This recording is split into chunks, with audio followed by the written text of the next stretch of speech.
What's up everyone, it's Kenji here, back with some explainer type videos, and today I want to talk about inflation. So in short, very simply put, inflation is just the general rise in prices, and emphasis on the general. It can't just be, say, avocados rising in prices because they're very trendy on Instagram or something like that. It has to be a general bundle of goods and services. So now that we have a basic definition, let me walk you through what we'll cover throughout the video. So firstly, I want to look at how it's actually calculated. Then we'll look into the target inflation rate. Thirdly, we'll look over the causes of inflation. And lastly, we'll look at how you can protect yourself against inflation as an individual. So let's look into how inflation is actually calculated. And when you think about it, it's actually not that simple. As economists, they can't just go to every single store and see every single item in a country and see if that price is going up or down, right? That'd just be way too complicated. So instead, they rely on a basket of goods and services, which they call, in the US at least, the CPI, which stands for the Consumer Price Index.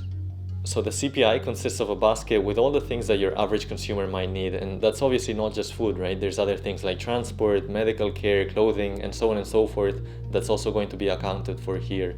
And basically they're going to collect all the items, and once they have that, they're gonna put different weights on them, right? Because some are more relevant than others. So for example, take a birthday cake, right? Maybe people have that once a year or twice a year. So it's gonna have a lot lower of a weight compared to something like water, which pretty much everyone has and on a daily basis, right? So they basically put different weights on all the things, and that's how they account for the CPI. Now with that CPI number, they're going to apply a simple formula that's this year's CPI minus last year's CPI divided by the current CPI times 100, and that's basically going to give them the inflation rate. So how much inflation is actually good? As an individual, you're probably thinking, well, if inflation is negative, which is known as deflation, everything costs less for you, so that's probably good for you, right? You basically can buy more things for less. Well, that's not always the case, and let me show you why. Unfortunately, it's not quite that simple, and that's basically because if things are cheaper all around, that also means that sooner or later your salary is going to be less, right? Because companies are not going to make that much money, and so they're not going to be able to pay you so much in salary. So more or less, the estimate that economists go for in developed nations is around the 2% mark, which is somewhat rising, but at the same time, it's rising slowly such that you or I, when we go to the supermarket, we're not really gonna realize that the prices have gone up in 1 year, right? Now on the flip side, there's what's called hyperinflation, which is basically when inflation's gone wild and it's skyrocketed. A recent example is actually in Venezuela. Back in 2018, they had an inflation rate of around 65,000. That's right, 65,000. I know, it's completely absurd. That basically meant that if you had a salary, within minutes it was basically worthless because the inflation rate was so high, right?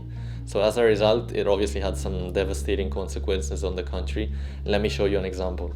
So a cup of coffee used to cost around 0.45 bolivars, which is their local currency, whilst after this hyperinflationary period, it costed around 1,700 bolivars. So basically, if you were earning a salary of, say, 1,500 bolivars, back before this hyperinflationary period, 0.45 cents wasn't that much to you, but after it's hyperinflation, then all of a sudden you can't even afford coffee, right? So unless the salaries have adjusted very quickly, you've basically run out of money. And that's an example of inflation going completely wrong, and as a result, Venezuela, which is actually one of the most oil-rich countries in the world, is in complete turmoil. There's obviously other political factors and so on, but inflation is definitely one of the big ones to play. So now that we've seen this crazy hyperinflation example, let's look into what actually causes inflation. So in textbook economics, there's really two main causes for inflation. The first one has to do with demand pull inflation, and the second one with cost push inflation. I know they sound like very fancy terms, but they're actually quite simple. Demand pull is basically when there's too much demand for something and not enough supply, right? So an example in Venezuela actually could be some basic goods like toilet paper that they were actually not able to bring into the country. So as a result, the price of toilet paper skyrocketed because, well, there was a lot of demand, but there was just not enough supply for it. Now, on the flip side, there's what's called cost push inflation, and that's basically when things are too costly, and as a result, they have to put up the prices to be profitable, right? And a bit of an example could be, for instance, with oil prices. As countries go further and further into the ocean and have to dig deeper and deeper, that basically means that it's more costly for them to find the oil, and as a result, oil prices could go up, right? That's just an example, it's not necessarily the case. So now that we've seen inflation and why it's caused, let's look into how you can actually protect your downside, which is also known as hedging. Now, one of the easiest ways to hedge against inflation is just by buying stocks. It can be Apple stocks, it can be Amazon stocks, or whatever other one you want. But overall, within the stock price, the actual inflation rate is accounted for. So that's a fairly simple hedge. It's not perfect, but it typically does the job. Some other ones include real estate, where again, the inflation rate is actually accounted for in the value of the real estate. So if inflation is high, odds are the real estate is going to appreciate in value as well.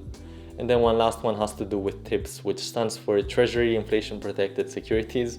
Nerd alert! But I don't really want to get into those as it's quite complex. So that's all for this video. I hope you found it useful. If you did, feel free to like and subscribe. And if you want me to cover any particular finance topic in the future, feel free to comment that down below. And I'll catch you in the next one.